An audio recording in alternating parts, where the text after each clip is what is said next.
Ang chichirya hinaluan na ng shabu at ang mga kontrabando pinapadala sa OFW na biyaheng Middle East. Nakatutok si Rafi Tima.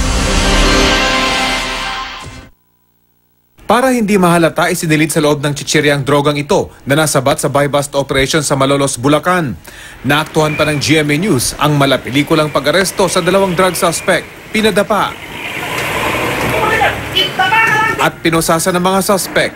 Nananahimik ko na mga natin sa bahay, ginama-sama ko kaya ganito. Walang tigil sa pag-iyak at pagsisisi ang suspect na kinilalang si Patricio. Ano ba kami iyak?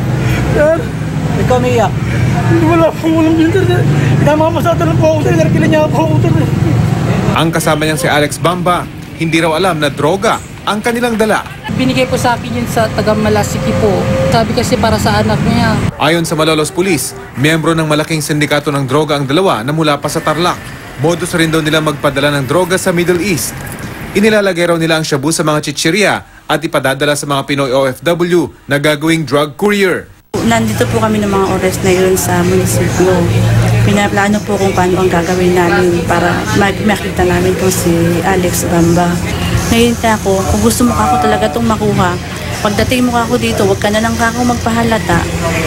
Kahit alam ko na wala naman na talaga akong ibibigay sa kanya at inaano nga lang po namin para makuha siya. Ngayon po, pagpasok niya sa loob ng Eurobed, ayun na po. Tinutuko na pinadapa na po siya.